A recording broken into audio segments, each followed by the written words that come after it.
আসসালামু আলাইকুম মুসলিম ভাই ও বোনেরা, আজকের আলোচনার বিষয় হল আল্লাহ পাকের ৯৯টি নামের মাহাত্ম্য, ফজিলত ও আমালিয়াত। হাদিস শরীফে আছে, আল্লাহ তাআলার অনেকগুলি পবিত্র নাম আছে, তোমরা এই নাম সমূহের সাহায্যে তাকে ডাকিও।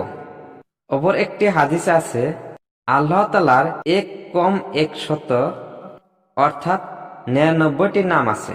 যে ব্যক্তি এই নাম সমূহের জিকির করিবে সে জান্নাত লাভ করিবে। আল্লাহ তাআলার এই ৯৯টি নাম ৩ শ্রেণীতে বিভক্ত: জালালি, জামালি ও মিশ্র। জালালি নামটির দ্বারা পাক জাতের শক্তি ও মহিমা প্রকাশ পায় এবং এইগুলির তাসিফ গরম। জামালির নাম সমূহ আল্লাহর সৌন্দর্য প্রকাশক, এইগুলির তাসিফ ঠান্ডা।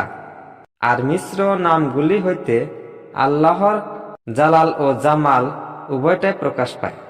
মোট কথা, এক এক নামের এক এক গুণ ও শক্তি। যে নামের যেরূপ অর্থ ও গুণ, উহার আমল দ্বারা ওইরূপ ফায়দা হাসিল হয়।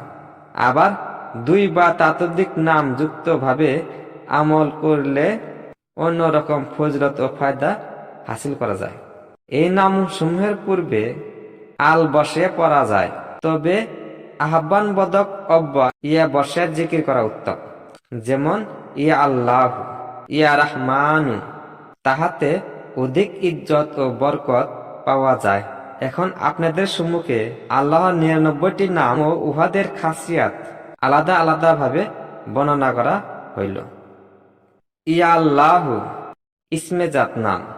আল্লাহ শব্দটি বিশ্বস্রষ্টা ও প্রতিপালকের সম্পূর্ণ খাস নাম এবং জালালি গুণ সম্পন্ন।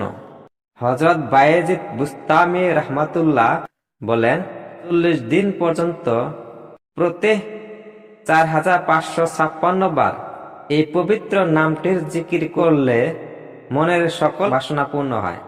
এই আমলের ফল পাইয়া সর্বদা ফকির মিসকিনদের দান খয়রাত না করিলে ইহার এই ফজিলত বাহাল থাকে না।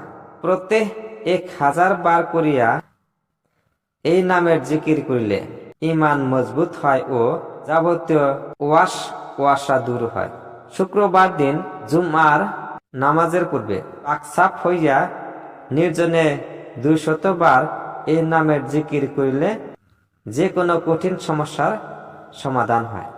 যে রোগীর চিকিৎসায় চিকিৎসকগণ হতাশ হইয়া পড়েন, এই নামের জিকির করিয়া সেই রোগীর উপর দম করিলে মৃত্যু আসিয়া না থাকিলে সে আরোগ্য লাভ করিবে ইনশাআল্লাহ।